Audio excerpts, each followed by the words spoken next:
بے شک حضور صلی اللہ علیہ وآلہ وسلم نے صحابہ کرام سے فرمایا بتاؤ تم اپنی زندگی سے کتنی امید رکھتے ہو، کتنا جیو گے؟ کسی نے سال، کسی نے 6 مہینے، کسی نے 1 مہینہ، کسی نے 1 ہفتہ، کسی نے کتنا بڑے بیان کیا، بتایا۔ حضور صلی اللہ علیہ وسلم نے فرمایا تم نے تو لمبی امید باندھ رکھی، مجھے تو اپنی زندگی سے اتنی امید بھی نہیں کہ جو سانس میں نے باہر نکالا وہ اندر بھی جائے گا، یا جو اندر گیا وہ باہر بھی آئے گا۔ تم نے تو بڑی لمبی امید باندھ رکھی۔ یاد رکھیں زندگی کا کوئی بھروسہ نہیں، کبھی بھی کسی بھی پل ختم ہو سکتی ہے۔ آپ نے ہی سنا، پچھلے دنوں دیکھا آپ نے، وہ پچھلے دنوں جو ایک لڑکا، دودھ والے کا لڑکا، یہ آپ کے سامنے ہے، روزانہ وہ اس پر کام کرتا ہے، روزانہ اس مشین کے ساتھ اس کا ہر وقت کا واسطہ تھا، لیکن جب وقت مقرر ہوا تو پھر وہی مشین اس کی موت کا سبب بن گئی۔ کس کو معلوم تھا کہ یہ مشین اس کی موت کا ذریعہ بنے گی، اور کس کو معلوم تھا کہ ابھی یہ دنیا سے جانے والا ہے، دنیا چھوڑنے والا ہے۔ اسی طرح روزانہ ہم اعلانات سنتے ہیں، روزانہ ہی تقریباً اعلان سنتے ہیں، کوئی نہ کوئی دنیا سے جا رہا ہوتا ہے اور معلوم نہیں ہوتا اس آدمی کو، اس شخص کو کہ میرا وقت آ چکا ہے۔ اسی طرح ہماری بھی موت کا وقت ہمیں معلوم نہیں کب آ جائے۔ ابھی اسی وقت ہمارے پاس وقت موقع ہے کہ ہم اپنے گناہوں کی معافی مانگیں اور اپنے آپ کو ٹھیک کرنے کا سوچ لیں، عزم کر لیں اپنے آپ سے کہ انشاءاللہ ہم وہ عمل کریں گے جو اللہ کو پسند ہو، اللہ کے محبوب کو پسند ہو۔ ہم ایسا کوئی عمل نہیں کریں گے جو اللہ کو نہ پسند ہو اور اللہ کے محبوب کو نہ پسند ہو، اور ایسا کوئی عمل نہیں کریں گے جس عمل سے دوسروں کو تکلیف پہنچے، ایسا کوئی عمل نہیں کریں گے جو دوسروں کو نقصان دے، دوسروں کی اذیت کا باعث بنے۔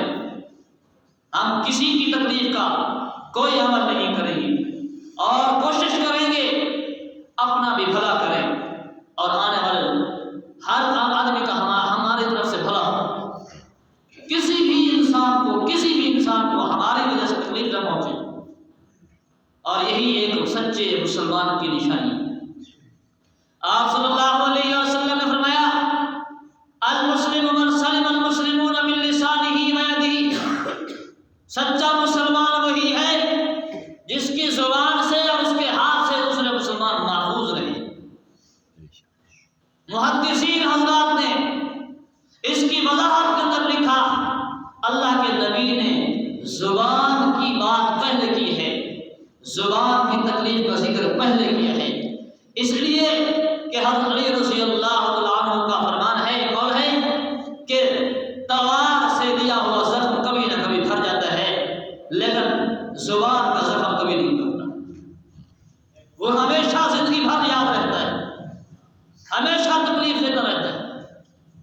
اس لیے ہمیں چاہیے کہ ہم اپنی زبان کو استعمال کرتے ہوئے سوچیں کہ کیا ہمارے اس استعمال سے، ہمارے ان الفاظ سے، ہماری اس گفتگو سے، ہمارے اس لہجے سے کسی کو تکلیف تو نہیں پہنچ رہی؟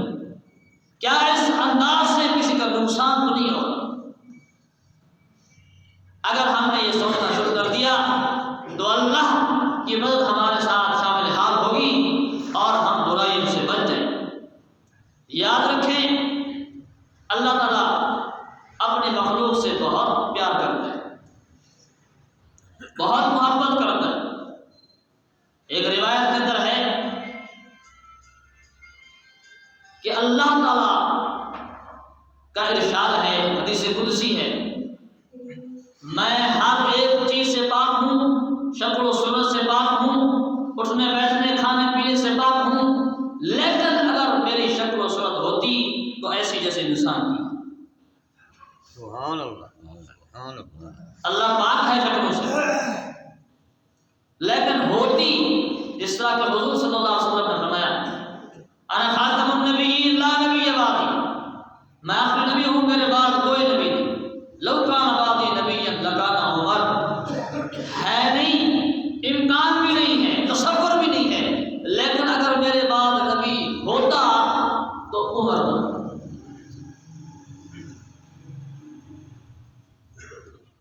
تو لہذا اللہ کو اتنا پسند ہے، اتنا محبوب ہے انسان،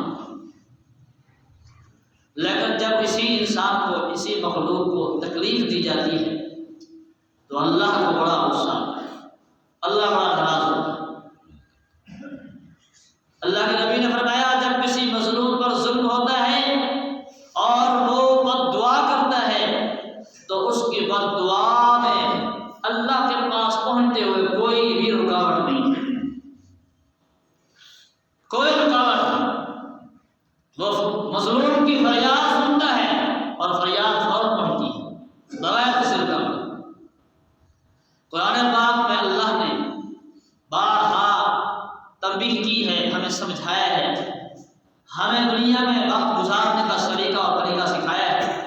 حضور صلی اللہ علیہ وآلہ وسلم جیسا شفیق اور رحمت للعالمین پیغمبر بھیجا، جس نے آ کر ہر ایک عمل ہمیں کرنا سکھایا کہ ہمارا اٹھنا کیسے ہو، بیٹھنا کیسے ہو، چلنا کیسے ہو، بولنا کیسے ہو، کھانا پینا کیسے ہو، سونا کیسے ہو، گفتگو کس طرح سے ہو، اپنوں کے ساتھ رویہ کیسے ہو، غیروں کے ساتھ سلوک کیسا ہو، ہمارا چھوٹوں کے ساتھ معاملہ کس طرح کا ہو، بڑوں کے ساتھ ہم کس طرح سے پیش آئیں، ہر ایک چیز حضور صلی اللہ علیہ وآلہ وسلم نے ہمیں کر کے سکھائی، نماز پڑھ کر سکھائی، حج کر کے سکھایا، زکوٰۃ دے کر سکھائی، عمرہ کر کے سکھایا، قربانی کر کے سکھائی، آپ نے حتیٰ کہ بیت الخلاء میں آنے جانے کا طریقہ بھی سکھایا ہے، آپ نے اٹھنے کے بعد کیا پڑھنا ہے وہ بھی پڑھ کے سنایا، آپ نے سوتے ہوئے کیا پڑھنا وہ پڑھ کر سنایا، آپ نے کھانے سے پہلے کیا کرنا ہے وہ کر کے دکھایا، آپ نے کھانا کھانے کے بعد کیا کرنا ہے وہ سکھایا، پانی پینے سے پہلے کیا کرنا ہے وہ سکھایا، پانی پینے کے بعد کیا کرنا ہے وہ سکھایا۔ کوئی ایک موقع زندگی کا ایک عمل ایسا نہیں ہے جو حضور صلی اللہ علیہ وآلہ وسلم نے کر کے سکھایا۔ آج سے پہلے جتنے بھی نبی آئے سب نے آ کر پیغام دیا، اللہ کا پیغام لوگوں تک پہنچایا، لیکن کسی پیغمبر نے ہر ایک عمل کر کے لوگوں کو بتایا اور سکھایا ہو، ایسا نہیں ہوا۔ ہم خوش نصیب ہیں کہ ہمیں اللہ نے امام الانبیاء میں سے ایک نبی دیا، وہ پیغمبر دیا جو محبوب ہے اللہ کو سب سے زیادہ، وہ پیغمبر دیا جو خاتم الانبیاء ہے، وہ پیغمبر دیا جو رحمت للعالمین ہے، وہ پیغمبر دیا جو اپنے بارے میں نہیں سوچتا، اپنی امت کے بارے میں سوچتا ہے، وہ پیغمبر دیا جو دنیا میں آتے ہی امت کی فکر کر رہا ہے، دنیا سے جاتے ہی امت کی فکر میں ہے، اور کل محشر کے میدان میں بھی جب سب کو اپنی اپنی فکر ہوگی، اس پیغمبر کو اس وقت بھی اپنی امت کی فکر ہوگی۔ ہمیں وہ پیغمبر دیا بڑا شفیق، ایسا کہ اپنی امت کے بارے میں سوچے۔ حضور صلی اللہ علیہ وآلہ وسلم نے فرمایا میرا دل چاہتا تھا کہ میں اپنے امت کو یہ حکم دوں کہ ہر نماز کے وقت مسواک کریں، لیکن میں نے یہ دیکھا کہ ہو سکتا ہے اس عمل سے میری امت مشقت میں آ جائے، تکلیف میں آ جائے، اس لیے میں نے حکم نہیں دیا۔ آپ صلی اللہ علیہ وآلہ وسلم نے 2 یا 3 رات تراویح کی نماز پڑھائی، اس کے بعد آپ نہیں آئے، صحابہ انتظار کرتے رہے، اگلی صبح آپ نے فرمایا میں صرف اس لیے نہیں آیا، مجھے ڈر تھا کہ یہ فرض نہ ہو جائے اور پھر تم مشقت میں پڑ جاتے۔ ہمیں اللہ نے شفیق نبی دیا، ایسا نبی جو لوگوں کے لیے اسلام لانے کے معاملے میں حریص ہے، وہ چاہتا ہے کہ یہ امت بخشی جائے، گناہوں سے دور ہو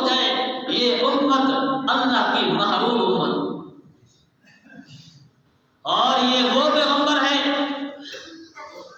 جب آخری وقت آیا تو حضرت جبریل علیہ السلام بھی اسرائیل علیہ السلام کے ساتھ ہے. اسرائیل باہر دروازے پہ کھڑا ہو گیا. جبریل اللہ کے پیغمبر سے اجازت لے کر اندر چلا گیا. اللہ کا سلام پہنچایا اور اللہ کا پیغام دیا کہ اللہ کا پیغام ہے اسرائیل باہر ہے. وہ فرشتہ جو کسی سے آتے ہوئے پوچھتا نہیں، لیکن اللہ نے بھیجا ہے پہلے پوچھنا، اجازت مل جائے تو اندر جانا. اللہ کے نبی نے فرمایا بلا لو. وہ آ گیا. ہاں جی اللہ کا پیغام ہے. اللہ نے فرمایا ہے کہ اگر آپ آنا چاہیں تو آ جائیں، اگر آپ نے ابھی کچھ رہنا ہو تو رہ لیں. آپ صلی اللہ علیہ وسلم نے فرمایا اسرائیل مجھے جانے میں کوئی مسئلہ نہیں ہے، لیکن مجھے یہ جواب مل جائے، یہ تسلی دے دو کہ میری امت میرے بعد تکلیف میں نہیں ہوگی. اس کے بارے میں کیا فیصلہ ہوگا؟ جبریل جاؤ جا کر پوچھ کے آؤ. جبریل اللہ کی بارگاہ میں پہنچے. یا اللہ تیرا محبوب یہ پوچھ رہا ہے میرے بعد میری امت کا کیا ہوگا؟ اللہ نے فرمایا اے پیغمبر جب تک تیری امت کا آخری آدمی جنت میں نہیں جائے گا تب تک کسی کو بھی جنت میں جانے کی اجازت نہیں. ایسا پیغمبر ملا، ایسا شفیع رحمت للعالمین. ہمیں کیوں نہ ایسے پیغمبر کی اطاعت کرنی چاہیے، اور اس کی اطاعت میں ہمارا ہی اپنا فائدہ ہے. ہم اگر اطاعت نہیں کریں گے تو ہمارا نقصان، ہمارا گھاٹا، ہمارا خسارہ ہے. کسی کا بھی نقصان نہیں ہے، اس پیغمبر کا بھی نقصان نہیں ہے، لیکن وہ پیغمبر ہمارا نقصان بھی نہیں چاہتا. ایسا شفیع. لیکن ہم ایسے عجیب ہیں کہ جسے اپنی بھی فکر نہیں، اپنا بھی احساس نہیں، اپنا بھی نقصان ہم نہیں دیکھ رہے. نقصان کر رہے ہیں. آج وقت ہے، ابھی وقت ہے، ابھی موقع ہے. اپنے اعمال کو سدھاریں. اللہ رب العزت نے قرآن پاک جیسی عظیم کتاب ہمیں عطا فرمائی ہے.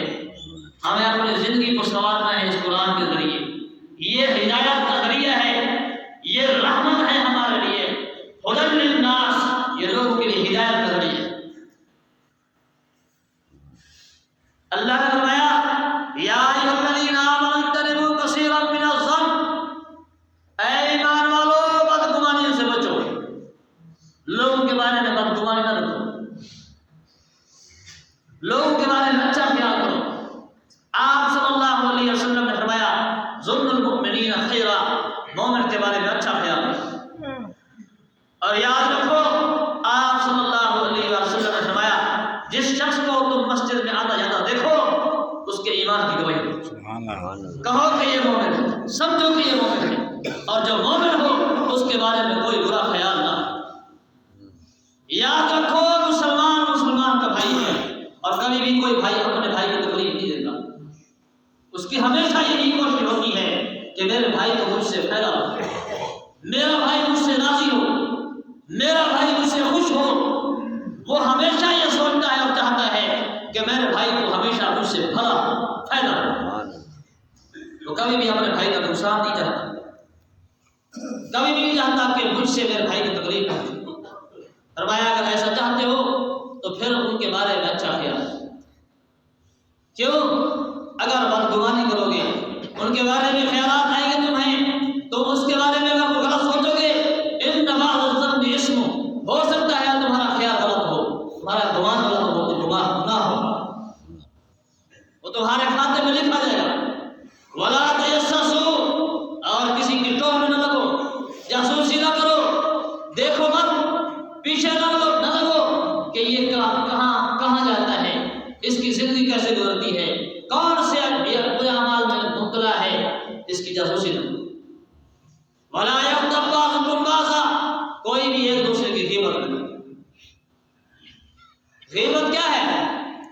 حضور صلی اللہ علیہ وسلم نے فرمایا الغیبت اشد من الزنا، غیبت کا گناہ زنا سے بھی بڑا ہے. صحابہ کرام نے عرض کیا یا رسول اللہ غیبت کیا ہوتی؟ آپ نے فرمایا کسی مسلمان بھائی کی اس کی پیٹھ پیچھے برائی کرو، یہ غیبت. صحابہ کرام نے عرض کی یا رسول اللہ اگر جو ہم برائی کر رہے ہیں وہ برائی اس شخص میں موجود ہو تب بھی غیبت ہوگی؟